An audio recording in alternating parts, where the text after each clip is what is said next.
The call came at 2:47 a.m. on a Tuesday.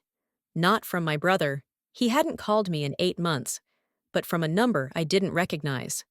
When I answered, a bored voice informed me that Marcus Reed was being held at the county jail and had listed me as his emergency contact. Bond was set at $15,000. Did I want to post bail? I sat up in bed, the blue light from my phone illuminating the dark room. My husband stirred beside me, but didn't wake. Outside, the city hummed with the kind of quiet that only exists in the hours between midnight and dawn. I looked at the screen, at the unfamiliar number, at the timestamp that proved someone thought my sleep was worth interrupting for this. "No," I said. My voice came out steady, calm, almost polite. "I don't." There was a pause on the other end. The kind of pause that suggested this wasn't the answer they'd been expecting. "Ma'am, he's your brother. He said you'd—" "I'm aware of who he is," I interrupted softly, "and my answer is no." I hung up before they could respond. The phone sat in my hand, still glowing, still warm. I waited for the guilt to arrive, for the automatic rush of obligation that had governed my entire relationship with my family. It didn't come. Instead, I felt something else. Clarity. 6 months ago, I lost my baby at 14 weeks. It happened on a Thursday afternoon while I was sitting at my desk at work, a sudden sharp pain that turned into something I couldn't ignore. My husband drove me to the hospital. We waited in the emergency room for 3 hours. By the time they confirmed what I already knew, the sun had set and the world had become a place where I no longer belonged. I called my mother from the hospital bathroom. I remember the cold tile against my back, the fluorescent lights buzzing overhead, the paper towel dispenser that kept jamming. She answered on the fourth ring, distracted, already halfway through a sentence about Marcus's new job opportunity. "Mom," I said. My voice cracked on the single syllable. "I'm at the hospital. I lost the baby." There was a beat of silence. Then, "Oh, honey, I'm so sorry." Another pause. "Listen, can I call you back? Marcus is here and we're in the middle of something important." She didn't call back that night, or the next day. When she finally texted me 48 hours later, it was to ask if I could cover Marcus's car insurance payment because he was between jobs again. My brother never called at all. I went back to work after a week because my company's bereavement policy didn't cover miscarriages past 12 weeks. I sat at my desk and answered emails and attended meetings where people discussed quarterly projections as if the world hadn't just collapsed. My husband held me at night when I couldn't sleep. My best friend brought over meals I couldn't eat. My coworkers who knew avoided eye contact in the hallways, unsure of what to say. But my mother sent a thinking of you emoji 3 weeks later. My father, who I speak to maybe twice a year, didn't acknowledge it at all. And Marcus, my younger brother, the one I'd helped through 2 evictions, 3 job losses, and countless other crises, was silent. Until he needed bail money. I didn't go back to sleep after the jail called. Instead, I got up and made coffee in the dark kitchen, watching the city lights blink through the window. My husband found me there an hour later, sitting at the table with my hands wrapped around a cold mug. "Who called?" he asked gently. He already knew. There was only one person in my life who would generate a call at that hour. "Marcus is in jail." He waited, leaning against the counter, giving me space to continue. "They want $15,000 for bail." "What did you say?" I said no. He nodded slowly, not surprised, not judging. "Are you okay?" I looked down at my coffee, at the film that had formed on the surface, at my reflection distorted and dark. "I don't know yet." My phone buzzed. A text from my mother. "Call me. Emergency." I stared at it for a long moment, then set the phone face down on the table. The emergency, I knew. Wasn't that Marcus was in jail? The emergency was that I hadn't immediately fixed it. The next text came 5 minutes later. "Your brother needs you. Family helps family." Then another. "I can't believe you're being this selfish." Then a call, which I didn't answer. Then a voicemail. Peyton, this is ridiculous. I know you're upset about what happened, but Marcus is in trouble. Real trouble. He could lose his job. He could have a record. Is that what you want? Call me back immediately. What happened? That's how she referred to it. As if my miscarriage was a minor inconvenience, something that happened to me rather than something I lived through. As if the weeks of bleeding, the nights of grief, the empty room we'd started to prepare, were all just an event that occurred and could now be moved past. I didn't call her back. By noon, I had 17 missed calls and 32 texts. My father even sent a message, his first direct communication with me in 6 months. Your mother says you won't help Marcus. This isn't like you. This isn't like you. The words sat in my chest like a stone. Because he was right, it wasn't like me. The old me would have already called the bail bondsman, would have drained my savings account without hesitation, would have convinced myself that this was what family meant, that this was love, that this was my responsibility. But the old me had also spent 14 weeks carrying a baby that wouldn't survive. And when I needed my family most, they were too busy managing Marcus's latest crisis to notice I was drowning. I went to work, I attended my meetings. I ate lunch at my desk and responded to emails and acted like I wasn't actively dismantling the foundation of my family relationships with every minute that passed. My phone continued to vibrate in my bag, but I stopped checking it. At 3 p.m., my mother showed up at my office. The receptionist called my extension, her voice uncertain. Peyton? Your mother is here. She says it's urgent. I could have refused to see her. I could have had security escort her out. But I was tired of avoiding things, tired of letting other people's emergencies dictate my life. So I told the receptionist to send her up. She walked into my office like she owned it, her face set in that particular expression of maternal disappointment I'd seen my entire life. She didn't sit down. She stood in front of my desk with her arms crossed, waiting for me to speak first. I didn't. Finally, she broke. Peyton, what is going on with you? Nothing, I said calmly. I'm working. Your brother is in jail. I know. And you're just sitting here? Yes. Her face flushed. He made a mistake. One mistake. He got into a fight at a bar. The other guy started it. Marcus was just defending himself. I leaned back in my chair, studying her. How do you know the other guy started it? Because Marcus said so. And Marcus has never lied to you before? She flinched, but recovered quickly. That's not the point. The point is he needs help. The point, I said quietly, is that Marcus always needs help, and I'm always expected to provide it. Because you can. Because you have a good job and savings and— And what? I interrupted. And therefore it's my responsibility to fix every problem he creates? He's your brother. There it was. The phrase that had governed my entire relationship with Marcus since we were children. He's your brother. Which meant his failures are your burden. His choices are your consequences. His needs supersede yours, always, automatically, without question. Do you know what I was doing 6 months ago? I asked, my voice still calm, still controlled. She blinked. What? I was having a miscarriage, in a hospital, alone, because my husband was stuck in traffic and couldn't get there yet. Peyton, I called you from the bathroom. Do you remember what you said? Her face went pale.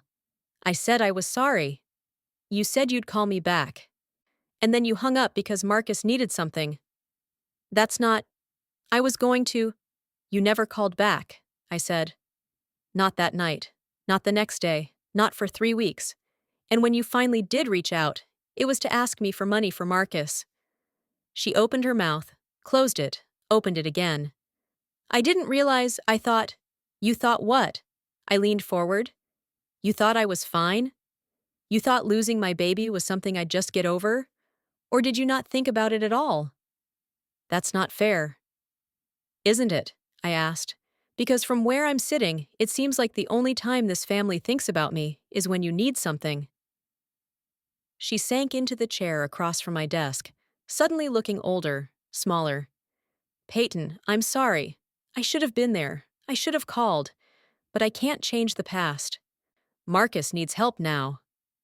And I needed help then. I know, and I'm sorry, but two wrongs don't make a right.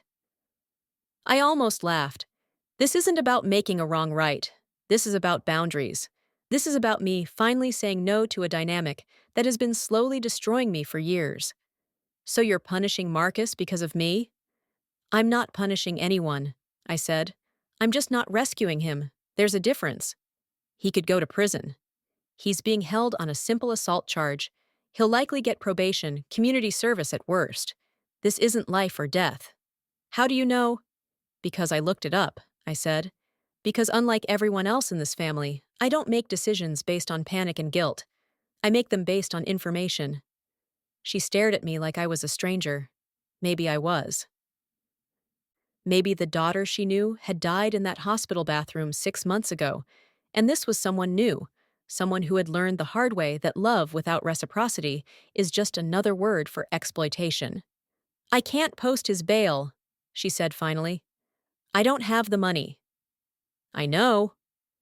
So what's he supposed to do? I guess, I said slowly. He's supposed to sit in jail until his arraignment, which will happen within 72 hours. And then he'll be released on his own recognizance, or given a lower bail he can actually afford. Or maybe one of his friends will help him. Or maybe he'll figure it out himself for once. You really mean this? Yes. She stood up abruptly, her chair scraping against the floor. Fine. If that's how you want to be. But don't come crying to me when you need something and I'm not there. The threat hung in the air between us, and for a moment, I felt it. The old fear, the old obligation, the old terror of being cut off from the only family I'd ever known. But then, I thought about the empty room at home, the one with the crib we'd bought too early, and the paint samples still taped to the wall. I thought about the nights I'd spent crying while my mother ignored my calls because Marcus needed her attention more. Okay, I said simply. She blinked. Okay? Okay, I repeated. If that's how you want it to be, then okay. She waited for me to take it back, to apologize, to fold the way I always had. When I didn't, she turned and walked out of my office without another word. The door closed behind her, with a soft click that sounded like finality. I sat there for a long time, staring at the space where she'd been, waiting for the guilt to arrive. It didn't. Instead, I felt something else. Relief. That night, Marcus called from jail. I didn't answer, but he left a voicemail.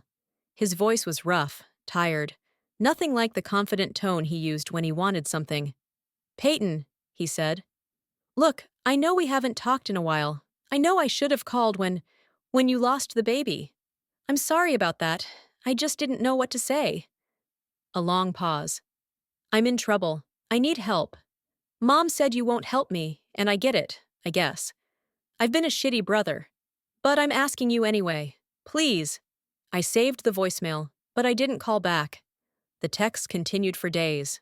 My mother, my aunt, even my father, who sent a message that said, "You're making a mistake." Family is all we have. But family, I'd learned, was supposed to show up. Not just when they needed something, but when you did. Family was supposed to call when you lost your baby. Family was supposed to hold you while you grieved. Family was supposed to be there for the hard things, not just the convenient ones. Marcus spent 3 days in jail before his arraignment. He was released on his own recognizance with a court date scheduled for 2 months out. The charge would likely be reduced to a misdemeanor, with anger management classes and probation. He'd be fine. But I wouldn't forget. 2 weeks after he got out, Marcus showed up at my apartment. My husband answered the door and immediately looked back at me, silently asking what I wanted him to do. I nodded, and he stepped aside. Marcus looked thinner, older somehow. He stood in our doorway with his hands in his pockets, not meeting my eyes. Can we talk? I invited him in, but not warmly. We sat in the living room, the space between us measured in more than just feet. My husband stayed in the kitchen, close enough if I needed him, but giving us space. I'm sorry, Marcus said finally. About everything. About not calling when you lost the baby. about always asking you for money, about, about being a terrible brother. I waited. Apologies were easy. Change was hard. I know you didn't post my bail, he continued, and I was pissed at first, but sitting in that cell for 3 days, it gave me time to think about all the times you've bailed me out, about how I never even thanked you properly, about how I wasn't there when you needed me. No, I said quietly. You weren't. He flinched. I don't have an excuse. I could say I didn't know what to say, or I was dealing with my own stuff. But the truth is, I was selfish. I took you for granted. I took your help for granted. And I'm sorry. I looked at him, this man who shared my blood, my childhood, my last name, but had failed to show up when it mattered most. Part of me wanted to accept his apology, to rebuild the bridge, to go back to the way things were. But the way things were had nearly destroyed me. I appreciate the apology, I said, but I'm not ready to go back to how things were. I don't expect you to. I just want you to know I'm trying to do better. I got a job. A real one, not some temporary gig. I'm going to pay you back. Every penny I've ever borrowed. I don't want your money, Marcus. Then what do you want? I thought about that question for a long time. What did I want? An apology for 20 years of being taken for granted?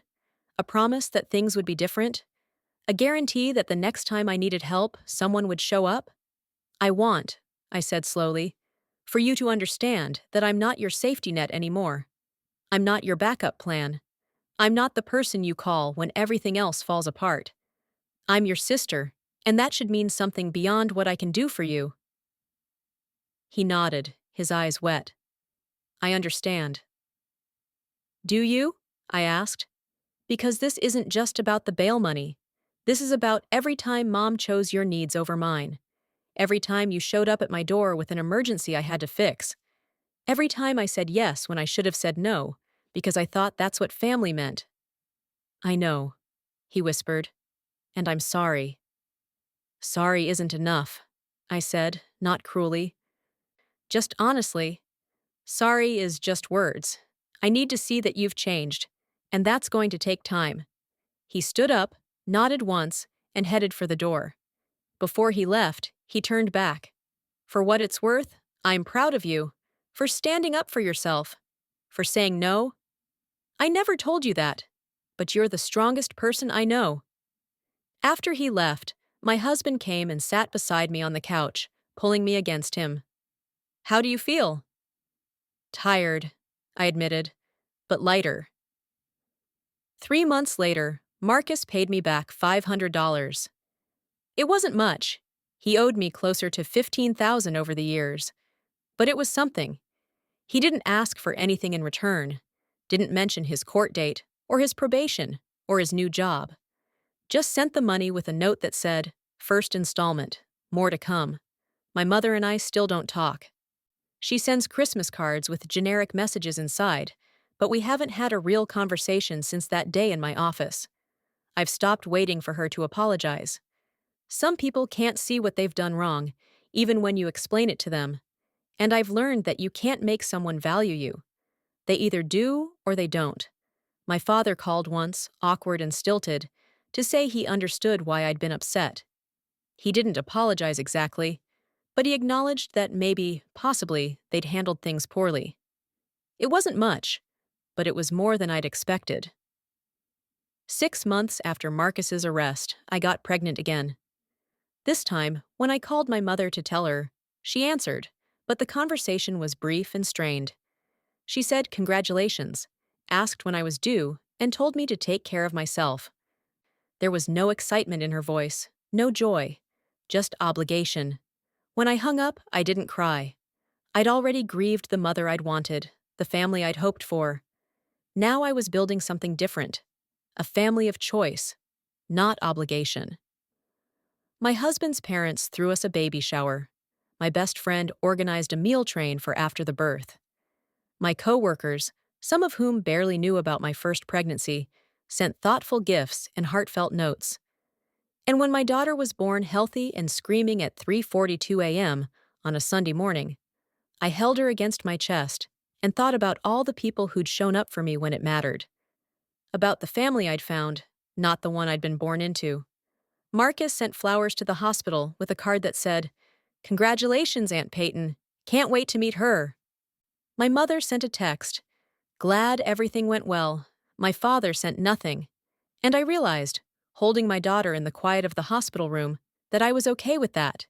Because family isn't just about blood, it's about presence, it's about showing up, it's about choosing, every day, to be there for the people you love. And sometimes, the bravest thing you can do is walk away from the people who never learned how to choose you back. The phone in my bag buzzed. I didn't check it. Whatever it was could wait. Right now, in this moment, I had everything I needed. My husband asleep in the chair beside me, my daughter in my arms, and the quiet certainty that I'd finally learned what family really meant. It wasn't about who shared your blood. It was about who stayed when things got hard, who called when you needed them, who showed up, not because they wanted something, but because they loved you. And if that meant my family looked different than the one I was born into, then so be it. I'd learned the hard way that sometimes saying no is the most powerful word you can speak. That boundaries aren't walls, they're bridges to healthier relationships. That you can't set yourself on fire to keep other people warm. My brother never called when I miscarried. But 6 months later, when he needed bail money, I said no. And in that single word, I found my freedom.